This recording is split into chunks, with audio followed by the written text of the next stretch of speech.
ఒక అడ్వైస్ చేస్తున్నా మీకు 2029 వరకు మీరు ఏం చేయాలో చేసేసుకోండి. పవన్ కళ్యాణ్ గారు మీరు ఏం చేయాలో చేసేసుకోండి. చంద్రబాబు నాయుడు గారు 2029 వరకు మీరు ఏం చేయాలో చేసేసుకోండి. 2029 తరువాత అక్కడ ఈవీఎం మిషన్ లో గనక జగన్మోహన్ రెడ్డికి కౌంటింగ్ మిషన్స్ లో గనక మ్యాండేట్ గనక స్టార్ట్ అయింది అంటే నా మాట విని హెలికాప్టర్లు కొనుక్కొని రెడీగా పెట్టు. ఏ క్షణం అయినా సరే మ్యాండేట్ స్టార్ట్ అయినా ఒకళ్ళు పర్మనెంట్ గా సింగపూర్, ఇంకొకళ్ళు పర్మనెంట్ గా అమెరికా, ఇంకొకళ్ళు పర్మనెంట్ గా స్విట్జర్లాండ్. ఎందుకంటే స్విట్జర్లాండ్ అంటే చాలా ఇష్టం అని పవన్ కళ్యాణ్ చెప్తుంటాడు. అదంతా బానే ఉంది మాస్టర్, కానీ ఒకటి గుర్తించాలి. ఆంధ్రప్రదేశ్ రాష్ట్రం నుంచి సింగపూర్ కో, స్విట్జర్లాండ్ కో, అమెరికాకో హెలికాప్టర్లు పోవండి. సూటు కోట్ వేసుకుంటే సరిపోదు, క్లారిటీ ఉండాలి ఏదైనా మాట్లాడేటప్పుడు. అయినా 2029 దాకా పవన్ కళ్యాణ్ గాని చంద్రబాబు గాని మీకు ఏది కావాలంటే అది చేసుకోండి. కానీ 2029కి ఏదైతే ఈవీఎం మిషన్ కౌంటింగ్ అప్పుడు జగన్మోహన్ రెడ్డికి మ్యాండేట్ వస్తుందని చూసావా, ఇక్కడ నాకు ఆశ్చర్యం కలిగింది. అసలు జగన్మోహన్ రెడ్డి మ్యాండేట్ గురించి నీకెందుకు?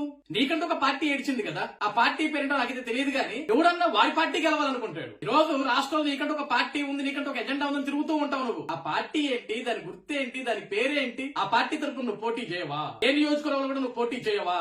నీకంటూ అభ్యర్థులు దొరకరా?